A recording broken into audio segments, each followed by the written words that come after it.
교수님 이렇게까지 많이 나올 줄은 몰랐는데 60만 명을 넘어섰습니다. 하루 사이에 22만 명이나 늘었는데 이렇게 많이 갑자기 늘어날 수가 있습니까? 네, 일단 질병청의 발표에 따르면은 통계 집계 과정에서 이틀 전에 있던 게 좀 쏠림으로 모였다든지 또 이제 자가 항원 검사에서 추가적으로 양성이 나오신 분들까지 합쳐져서 일시적으로 이렇게 많이 나온 예. 것 같은 현상이라고 설명을 하고 있는데요. 우리가 이제 평균 확진자 수로 조금 산출하게 되면은 그 목요일 0시 기준으로 지난 7일간 발생한 평균 확진자 수는 약 한 38만 7천 명 정도 예. 되는데요. 이제 지난주 목요일 0시 기준으로 또 일주일치를 따져보게 되면 26만 4천 명이니까 그때에 비해서 약 1.47배 예. 증가한 수준인데 이것은 또 2주 전 목요일 기준으로 17만 명에 비해서 26만 4천 명이 약 1.55배 정도 증가한 거니까 주간 단위로 계속 평균 확진자 수 자체는 계속 꾸준히 예, 증가하는 양상이라고 봐야 될 것 같고요.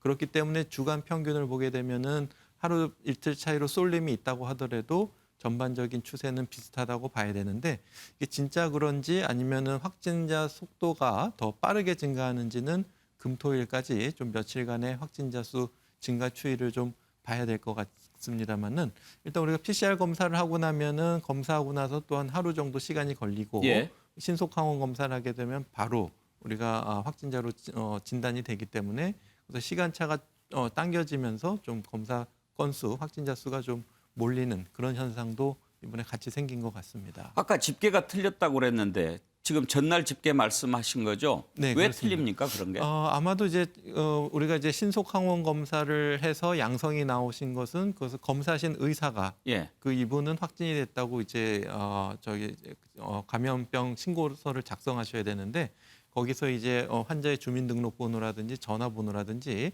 이거를 입력해야지만 그것이 이제 입력이 되고 예. 그 과정에서 이제 우리가 병원에서 쓰시는 어떤 의료 컴퓨터 프로그램 같은 게 연동이 잘 안 된다든지 그렇게 되면은 이것이 그날 입력이 안 되고 다음 날이나 다다음 날 입력이 되게 되면은 2, 3일 전에 신속항원 검사에서 양성이 나왔던 분이 이제 오늘 통계로 이렇게 몰려서 잡힌다든지 그런 현상이 좀 있었던 것 같습니다. 그 설명을 들으니까 이해가 가면서도 이해가 안 되는 게 그래도 집계라도 제대로 해야 이거 제대로 방역 관리를 하고 있구나 생각이 들 게 아닙니까? 그저께 저녁에 대체로 뭐 9시쯤에 잠정 집계가 나오지 않습니까? 그때 나온 확진자 수가 한 40만 명 됐어요. 그래서 그러면 대체로 이런 추세로 봤을 때 내일은 최종적으로 한 44만 명 뭐 이렇게 나오겠구나 했는데 그 다음날 오히려 그전 9시 잠정 집계보다 더 적은 숫자가 나왔단 말입니다.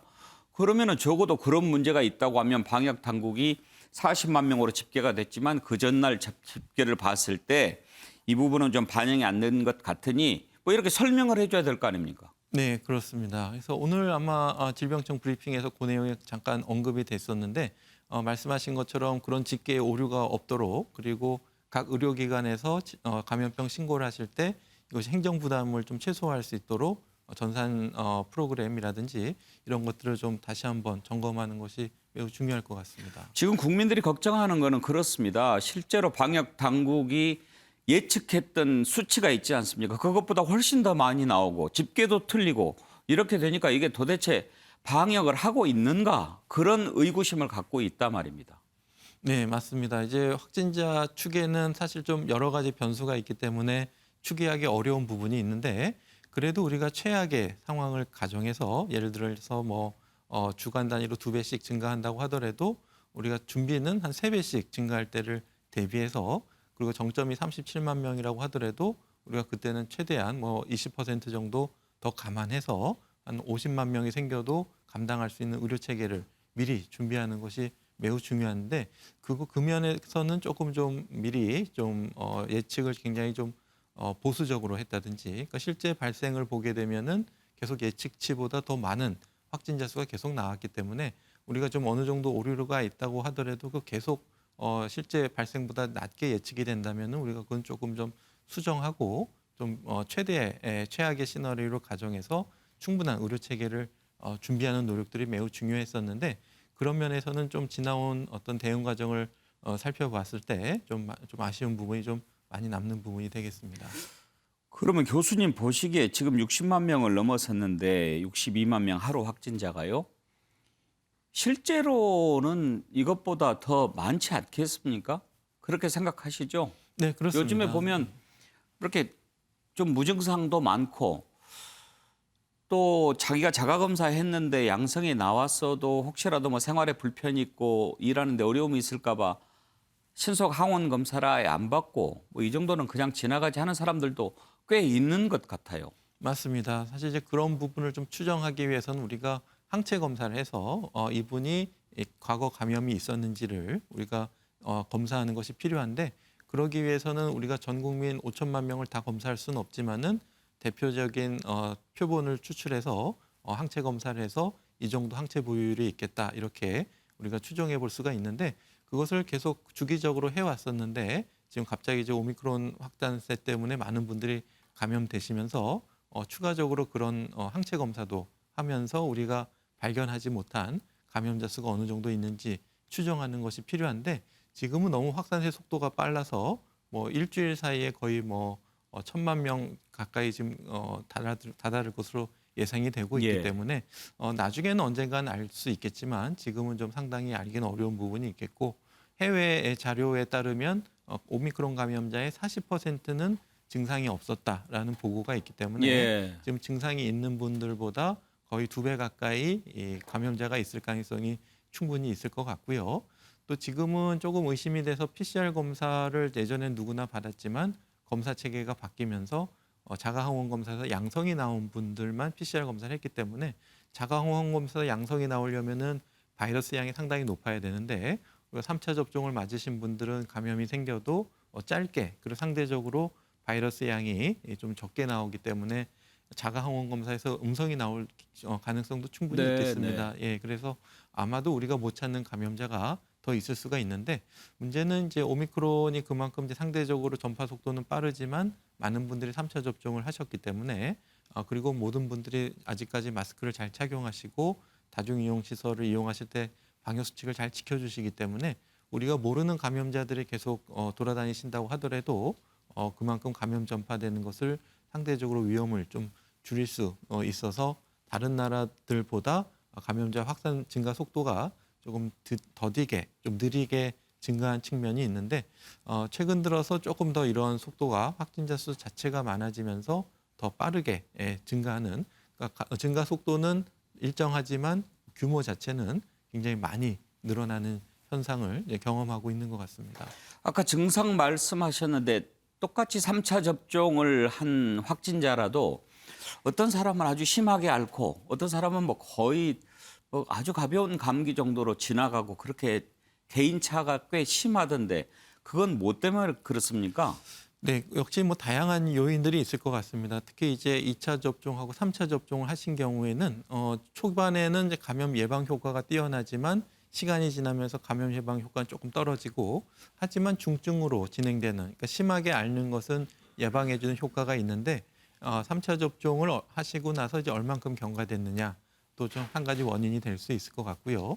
또 그분이 가지고 있는 고유의 면역 체계, 그러니까 면역 억제자라든지 고령의 어르신들은 3차 접종까지 해도 충분한 항체가 좀 덜 생기실 수가 있기 때문에 그런 분들이 특히 좀 모여 계시는 경우에는 한 분이 감염되시면 높은 예. 바이러스 양에 노출될 수가 있기 때문에 요양병원, 요양원 같이 모여 사시는 고위험 어르신 분들은 4차 접종을 지금 하고 있고요. 예. 또 면역 억제제를 쓰고 있거나 항암 치료제를 받고 있어서 면역이 떨어져 있으신 분들, 이런 분들도 4차 접종을 통해서 면역력을 더 높이는 그런 예방 접종이 시행되고 있기 때문에 아마도 이제 예방 접종을 하신 것의 어떤 시간이라든지 개인이 가지고 있는 면역력의 차이가 하나가 있을 수가 있겠고, 예.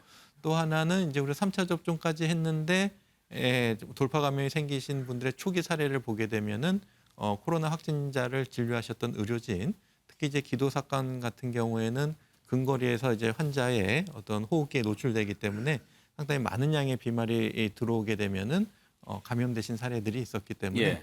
그만큼 노출되는 바이러스의 양이 많을 때, 그럴 때는 우리가 어느 정도 가지고 있는 항체의 범위를 넘어서는 많은 양의 바이러스가 들어왔을 때 보다 좀 돌파 감염도 높고 또 심하게 병을 앓을 가능성이 있기 때문에 우리가 이제 노출되는 바이러스 양을 좀 최소화하는 노력들, 우리가 하나도 안 걸리긴 좀 어렵다고 하더라도 마스크를 충분히 착용하시게 되면 들어오는 바이러스 양을 줄일 수가 있고 예. 또 밀폐된 환경에서 충분한 실내 환기를 시키시게 되면은 공기 중에 바이러스 농도가 낮아지기 때문에 예. 그만큼 들어오는 바이러스 양도 줄일 수가 있어서 우리가 100% 예방은 못한다고 하더라도 지금 하고 있는 방역 수칙, 특히 사람 간의 거리를 두고 밀집도가 높은 다중이용시설 이용을 좀 줄이시는 노력들이 걸리시더라도 가볍게 앓고 지나가실 수 있는 그런 전략이 될 수 있을 것으로 그러니까 생각됩니다. 바이러스를 많이 이렇게 들어오게 하면 좀 더 많이 아플 수 있고 감염이 되더라도 좀 적게 들어오면 덜 아플 수 있고 이렇다는 말씀이군요. 네, 그렇습니다. 네.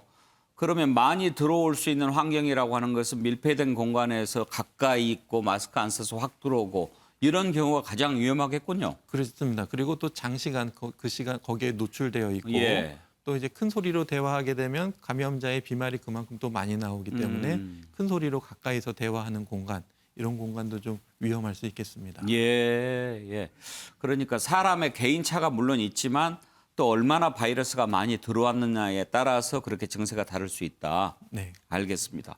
이제 궁금한 게 지금도 정점이 아니라는 것 아닙니까? 교수님 보시기에 하루 확진자 얼마까지 나올 수 있을 것 같습니까?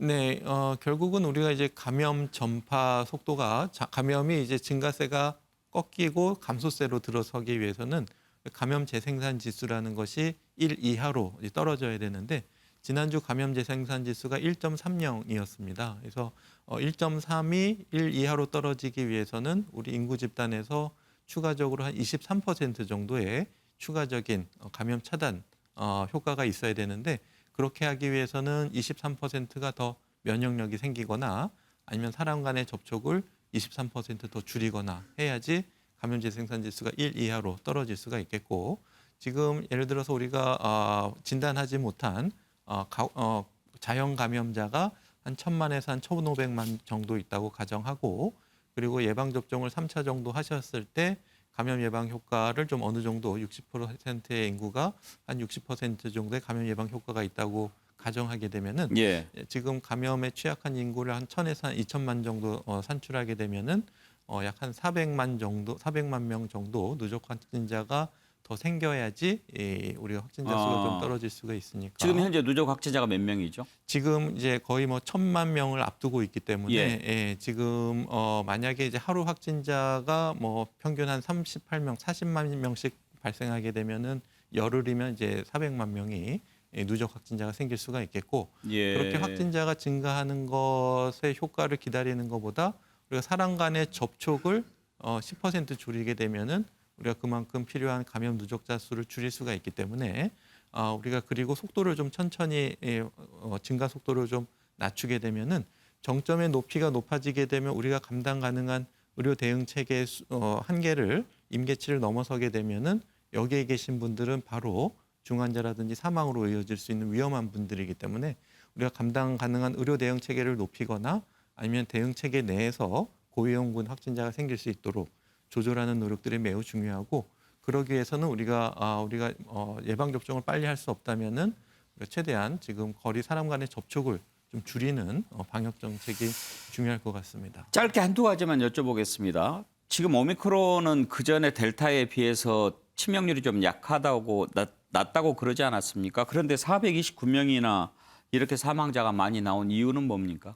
네, 이것도 오늘 질병청 발표에 따르면은 좀 2, 3일 전에 사망 진단되신 분들의 집계가 신고가 지금 오늘 좀 몰리는 집계의 어떤 통계의 쏠림 현상이 좀 있었다고 예. 해석은 하고 있는데 그걸 떠나서라도 지금 최근 들어서 계속 어떤 주간 사망자 수는 계속 증가하고 있는 추세이기 때문에 그리고 무엇보다도 고위험 어르신들의 확진자 증가세가 계속 꾸준히 매주 1.5배, 1.6배씩 증가했기 때문에 당분간 사망자 수는 계속 늘어날 것으로 좀 우려되고 있습니다. 우리 의료 체계가 지금 충분합니까?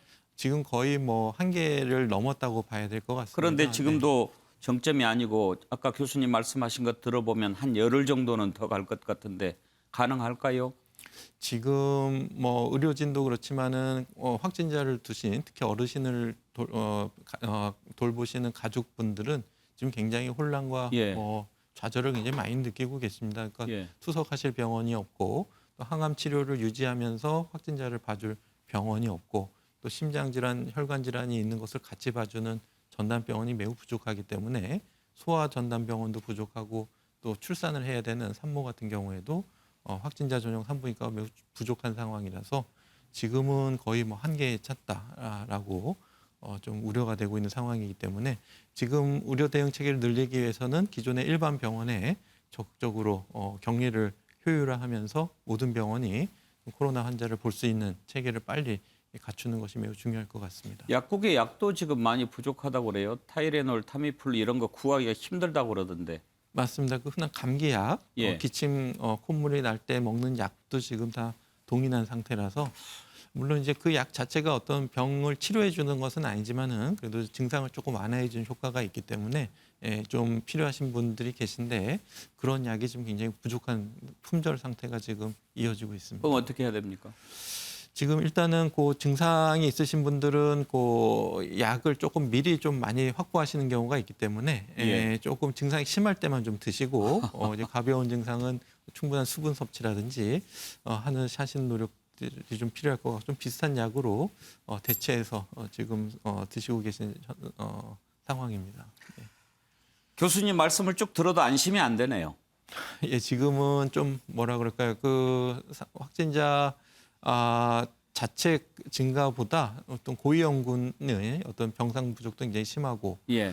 또 지금 의료 대응 체계도 굉장히 좀 매우 이제 부족하고 의료진 또 감염이 되면서 돌볼 수 있는 의료진이 부족하고 남아 있는 의료진이 또 과로를 하고 있는 상황이기 때문에 예.